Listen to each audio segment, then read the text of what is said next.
श्री स्वामी समर्थ, जय जय स्वामी समर्थ. कशा सर्वजण निश्चित मजेत असाल, असंच मजेत राहा. आज मी तुम्हाला लॉ ऑफ अट्रॅक्शनचा खूप सुंदर असा उपाय सांगणार आहे. यामुळे तुम्हाला जी व्यक्ती तुमच्या आयुष्यामध्ये परत हवी आहे किंवा ज्या व्यक्तीला तुम्हाला तुमच्या म्हणण्याप्रमाणे वागवायचं आहे, तुमच्या इशाऱ्यावरती नाचवायचं आहे, तुम्ही जे म्हणाल ते कार्य त्या व्यक्तीकडनं तुम्हाला करून घ्यायचं आहे. भले मग ती तुमच्या घरातील असो, तुमच्या कामातील असो, तुमच्या उद्योग व्यवसायातील असो किंवा तुमच्या समाजातील असो, कोणत्याही व्यक्तीला आपण बऱ्याच वेळा म्हणतो की हा व्यक्ती मला खूप त्रास देतोय, मी एक दिवस या व्यक्तीला माझ्या तालावरती नाचवणार. अशी कोणतीही व्यक्ती असो, ज्या व्यक्तीला तुम्हाला वश करायचं आहे, ज्या व्यक्तीला तुमच्याकडं तुम्हाला अट्रॅक्ट करायचं आहे, मोहित करायचं आहे, अशा व्यक्तीसाठी हा उपाय आहे. हा उपाय कोण करू शकतो? तर हा जो उपाय आहे हा नवरा बायकोसाठी, बायको नवऱ्यासाठी, प्रियकर प्रेयसीसाठी, सासू सुनेसाठी, सून सासूसाठी, सासू सासऱ्यांसाठी किंवा बहीण भावासाठी किंवा रिलेशनमधील कोणत्याही व्यक्तीसाठी तुम्ही हा उपाय करू शकता. त्याचप्रमाणे मित्र, एखादा जवळचा मित्र आहे, तो तुमच्याबरोबर बोलत नाही, तुमच्यापासून दूर गेलेला आहे, त्याला पुन्हा तुम्हाला तुमच्याकडे आणायचं आहे, तुमच्याकडे अट्रॅक्ट करायचं आहे, खेचायचं आहे, तर त्यासाठी सुद्धा तुम्ही हा उपाय करू शकता. एखादा व्यक्ती तुमच्याबरोबर शत्रुत्वाच्या भावनेने वागतोय, तर त्या व्यक्तीला सुद्धा पुन्हा मित्र बनवण्यासाठी, त्या व्यक्तीचे विचार बदलण्यासाठी, त्याला तुमच्याकडे अट्रॅक्ट करण्यासाठी तुम्ही हा उपाय यूज करू शकता. पहा, बहुतेक वेळा असं होतं की आपल्या जीवाभावाची नाती काही गैरसमजामुळं, काही वादांमुळं आपल्यापासून दुरावलेली असतात. आपण त्यांच्याबरोबर बोलायलाही जातो, परंतु ती लोक आपल्यासोबत बोलत नाही, आपल्याबरोबर बोलण्याचा विचारही ती लोक करत नाही. आपण जवळपास गेलो तरीही ती लोक तोंड फिरून आपल्यापासून लांब निघून जातात. बोलणं तर दूर, ती लोक साधी भेटतही नाहीत किंवा त्यांचा आपल्याला चेहराही पाहायला भेटत नाही. जर तुमच्या बाबतीत असं घडत असेल तर निश्चित हा उपाय करणं सोडू नका. उपाय खूप सुंदर, खूप छान आणि सोपा आहे. हा उपाय कोणीही कधीही करू शकता. अगदी पिरियड, सुतक, विटाळ असताना सुद्धा तुम्ही हा उपाय करू शकता. अगदी घरातील तरुणांपासून वृद्धांपर्यंत कोणीही हा उपाय केला तरीही चालेल. उपाय आठवड्यातील कोणत्याही दिवशी केला तरीही चालेल, कोणत्याही दिवशी सुरुवात जरी केली तरीही चालेल. आता उपाय सांगणार आहे तत्पूर्वी जे कोणी आपल्या चॅनलवरती नवीन असाल, अजून आपल्या चॅनलला सबस्क्राईब केलं नसेल तर आपल्या चॅनलला सबस्क्राईब करा, बेल आयकॉन ऑन करा, जेणेकरून असे छान छान व्हिडिओ तुमच्यापर्यंत येतील आणि तुमच्या जीवनातही सोनं झाल्याशिवाय राहणार नाही. व्हिडिओ स्किप न करता शेवटपर्यंत पहा, म्हणजे निश्चितच संपूर्ण माहिती तुमच्यापर्यंत पोहोचली जाईल. तर पहा, हा उपाय करण्यासाठी साहित्य काय लागणार आहे? तर साहित्य लागणार आहे जावित्रीचं फूल किंवा त्याला चक्री फूल असं सुद्धा म्हणतात, जे आपण मसाल्यामध्ये वापरतो, जे अगदी आपलं जे चक्र असतं, चक्राप्रमाणे दिसतं, अगदी सूर्यफुलाचे जसं असतं, सूर्याची जशी किरणं साईडला असतात तसं चक्री फूल असतं. तर हे एक चक्री फूल लागणार आहे. त्याला जावित्रीचं फूल असं सुद्धा म्हणतात, लिहून घ्या व्यवस्थित. त्यानंतर लागणार आहे हिंग. खडा हिंग जर भेटला तर अतिशय उत्तम.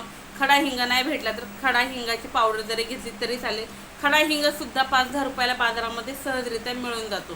त्यानंतर ना हिरव्या रंगाची इलची, काही ठिकाणी इलची म्हणतात, काही ठिकाणी इलायची म्हणतात, तर काही ठिकाणी वेलची म्हणतात. तर हे पहा, अशा इलायच्या तुम्हाला किती घ्यायच्या आहेत? 7 इलायची तुम्हाला या उपायासाठी घ्यायच्या आहेत. 7 इलायची, त्याही अख्ख्या असावा, व्यवस्थित असावा, शाबीत असावा, तुटलेल्या फुटलेल्या नसाव्यात, अशा व्यवस्थित अशा हिरव्यागार 7 इलायची तुम्हाला या उपायासाठी घ्यायच्या आहेत. आता काय करायचं? हे सर्व साहित्य घ्यायचं. एक काळ्या रंगाचा कपडा घ्यायचा. काळ्या रंगाचा कपडा घ्यायचा, एका प्लेटमध्ये किंवा एखाद्या चौरंगावरती, पाटावरती ठेवायचा. त्यावरती सर्वप्रथम जावित्रीचं फूल ठेवायचं. त्यानंतर ना हिंगाचा खडा, म्हणजे खूप मोठा नाही घ्यायचा, अगदी एकदम छोटासा, आपल्या डाळिंबाचा दाणा आहे ना इतका छोटासा हिंगाचा खडा तुम्हाला घ्यायचा आहे. समजा मोठा खडा आहे तर तो तोडा आणि तो तोडून एकदम छोटासा हिंग तुम्हाला घ्यायचा आहे. त्यानंतर ना ही 7 इलायची किंवा वेलची, 7 हिरवी इलायची तुम्हाला घ्यायची आहे. त्याची एक पोटली तयार करायची. तयार झालेली पोटली तुम्हाला तुमच्या स्वतःवरून 7 वेळेस अँटी क्लॉकवाईज फिरवून घ्यायची आहे.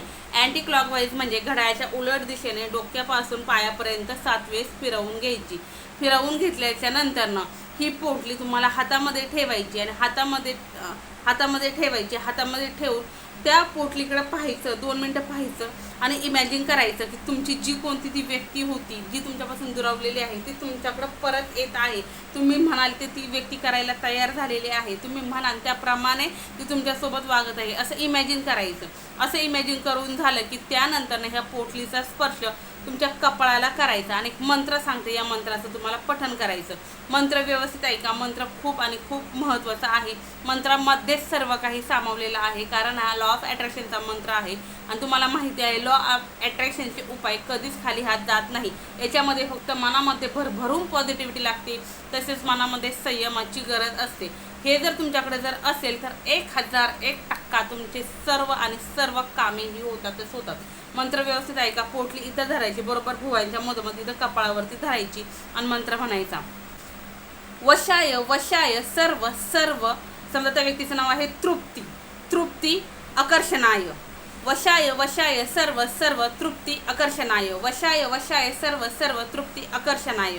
या पद्धतीने 7 वेळेस तुम्हाला हा मंत्र म्हणायचा. ही अभिमंत्रित झालेली पोटली 24 तास तुम्हाला तुमच्या सोबत ठेवायची आहे. 24 तास म्हणजे समजा तुम्ही आज सकाळी उपाय करताय, तुमच्याकडे 11 वाजता व्हिडिओ आला तर तुम्ही समजा 11ला करताय, 1ला करताय, 2ला करताय, जेव्हा केव्हा उपाय करताय तर त्या टायमिंगला दुसऱ्या दिवशी बरोबर ही पोटली काय करायची आहे, तुम्हाला खोलायची. तोपर्यंत ही पोटली तुम्हाला तुमच्या सोबतच ठेवायची. समजा रात्री झोपणार आहात तर झोपताना ही पोटली उशाशी घेऊन झोपायची. सकाळी आंघोळ वगैरे झालं की पुन्हा ती सोबत वागवायची आणि त्यानंतर तुमचा टायमिंग झाला, एक्झॅक्ट टाईम पाहायचा. समजा 10 वाजून 10 मिनिटांनी करताय तर 10 वाजून 10 मिनिटांनीच बरोबर ही पोटली खोलायची. खोलून ह्या पोटलीमधील जे काही साहित्य आहे हे साहित्याची तुम्हाला मिक्सरमध्ये फिरवून एक पूड करून घ्यायची आणि किंवा तुम्ही खलबत्त्याच्या साह्याने सुद्धा टेचून त्याची पूड बारीक वाटलं तरीही चालेल, किंवा पाट्यावरती सुद्धा बारीक वाटून त्याची पूड तयार करून घेतली तरी चालेल. ही तयार झालेली पूड एका छोट्याशा बरणीमध्ये भरून ठेवा. अशी एखादी छोटीशी बरणी असेल त्यामध्ये जरी भरली तरी चालेल, किंवा तुमच्याकडे जी कोणती बरणी असेल त्यामध्ये तुम्हाला भरून ठेवायचं आहे. त्यानंतर जेव्हा केव्हा तुम्ही सकाळी लवकर उठणार आहात, म्हणजे आज केलं तुम्ही, आज हे काम केलं की त्यानंतर जेव्हा तुम्ही त्या व्यक्तीबरोबर बोलायला जाणार आहात त्यावेळेस काय करायचं, चिमूटभर किंवा अगदी थोडंसं टच करायचं त्या पावडरला, त्या पुडेला आणि तुमच्या जिभेवरती ठेवायचं. ही पूड गिळायची नाही, काहीच नाही, तोंडामध्येच ठेवायची.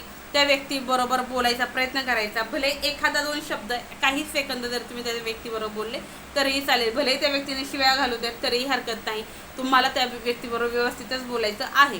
त्यानंतर बोलून झालं की त्यानंतर ही पूड जी आहे त्याद्वारे जी लाळ तयार झालेली आहे ही गिळायची नाही.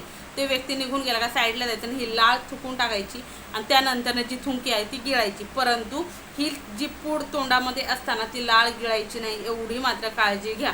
त्यानंतर दिवसभरामध्ये कधीही असा प्रसंग आला की बाबा रे ती व्यक्ती स्वतःहून बोलायला येत आहे, मग ताई काय करायचं, पटकन ती जी बरणी आहे किंवा जी पुडीमध्ये जरी ठेवलं तरी चालेल, ती पुडी खोलायची. त्या पुडीतील थोडीशी चिमूटभर हे घ्यायचं, जिभेवरती ठेवायची आणि त्या व्यक्तीबरोबर बोलण्याचा प्रयत्न करायचा. पुन्हा लाळ तयार झाली तर ती गिळायची नाही, साईडला होऊन थुकून टाकायची. अशा पद्धतीने ज्या वेळेस तुम्ही त्या व्यक्तीबरोबर बोलायला जाणार आहात त्या वेळेस चिमूटभर ही जी पूड आहे ती जिभेवर ठेवायची आणि त्या व्यक्तीबरोबर बोलायचा प्रयत्न करा. पहा, तुम्ही स्वतःहून मला येऊन सांगाल, कमेंट्स करून सांगाल की ताई हो, हा उपाय जसा करायला लागले तसा तो व्यक्ती माझ्याबरोबर चांगलं बोलायला लागलेला आहे. आमच्यामधील जे काही वैमनस्य होतं किंवा जो काही वाद होता, राग होता, जे काही शत्रुपण होतं ते सर्व संपत आलेलं आहे आणि आज आम्ही मित्रत्वाच्या भावनेने एकमेकांशी वागत आहे. भले तुमचा प्रियकर असो, प्रियसी असो, ती सुद्धा तुमच्याकडे अट्रॅक्ट होईल. पहा, कोणताही उपाय हा आपण कुणाला त्रास देण्यासाठी करत नाही, आपल्या आयुष्यामध्ये चांगलं व्हावं या दृष्टीनेच आपण उपाय करत असतो. त्या दृष्टीनेच विचार करून उपाय करायचा आहे.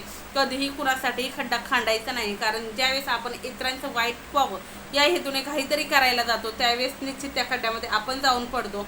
म्हणून कधीही आपण चांगलेच विचार करायचे, चांगलंच बोलायचं, निश्चित आपलं चांगलंच होणार आहे. स्वामी नेहमी सांगते की तुम्ही जितकं चांगलं कराल तितकंच त्याच पटीने, त्याच्या डबल पटीने तुमच्याकडे चांगलंच येणार आहे. सांगण्याचं तात्पर्य फक्त एवढंच की आपले विचार व्यवस्थित ठेवायचे, चांगले ठेवायचे. दुसऱ्याबद्दल वाईट जर विचार जर केले तर निश्चित त्याचं फळ दुसऱ्याला मिळो अगर ना मिळो त्याचा हिशोब करायला स्वामी बसलेले आहे. स्वामी प्रत्येक क्षणाचा हिशोब घेते पण आणि देते पण. त्याच्यामुळे ज्यावेळेस त्यांची काठी चालेल त्यावेळेस भल्यांची पळती भुई थोडी होते. म्हणून आपण फक्त चांगल्याचा विचार करायचा, सगळं चांगलंच होणार आहे. सांगण्याचं तात्पर्य फक्त एवढंच की उपाय करा आणि लेट्स गो करून सोडून द्या. जोपर्यंत ही पूड आहे तोपर्यंत रोज या पद्धतीने तुम्हाला उपाय करायचा आहे. आता समजा ती व्यक्ती तुमच्याबरोबर तुम्हाला भेटतच नाही, बोलतच नाही, काहीच संबंध नाही त्या व्यक्तीचा तुमचा, ती तुमच्या जवळपासही राहत नाही, तर बोलणार कधी? तर काय करायचं, तुमच्या मोबाईलमध्ये त्या व्यक्तीचा फोटो असेल किंवा हार्ड कॉपी तुमच्याकडे असेल ती काढायची, पूड जिभेवरती ठेवायची आणि फक्त त्या फोटोकडे पाहून इमॅजिन करायचं की ती व्यक्ती छान पद्धतीने तुमच्याबरोबर बोलत आहे किंवा ती व्यक्ती तुमच्याकडे अट्रॅक्ट होत आहे, तुमच्यामुळे तुमच्याकडं मोहित होत आहे, असं तुम्हाला हे करायचं, इमॅजिन करायचं. निश्चित ती व्यक्ती अगदी काही दिवसांमध्ये तुमची होईल. जोपर्यंत ही पूड आहे, काहींची 11 दिवसात संपेल, काहींची 15 दिवसात संपेल, काहींची महिनाभर चालेल, तर जोपर्यंत ही पूड आहे तोपर्यंत कंटिन्यू उपाय करायचा. भलेही तुमचं रिलेशन कितीही चांगलं जरी झालं तरीही उपाय सोडायचा नाही. जोपर्यंत पूड आहे तोपर्यंत उपाय करायचा. ही पूड तयार केलेली आहे, समजा ती एका व्यक्तीसाठी केलेली आहे, तर ती एकाच व्यक्तीसाठी वापरायची. समजा दुसराही व्यक्ती आहे, त्यालाही तुम्हाला वश करायचं आहे, तर दुसऱ्या व्यक्तीसाठी पुन्हा हे साहित्य नव्याने घेऊन पुन्हा ते अभिमंत्रित करून तुम्हाला हा उपाय करता येईल. निश्चित आता सर्व सांगितलेली माहिती तुम्हाला समजली असेल. तरीही काही जर राहिलं असेल तर कमेंट्समध्ये सांगा.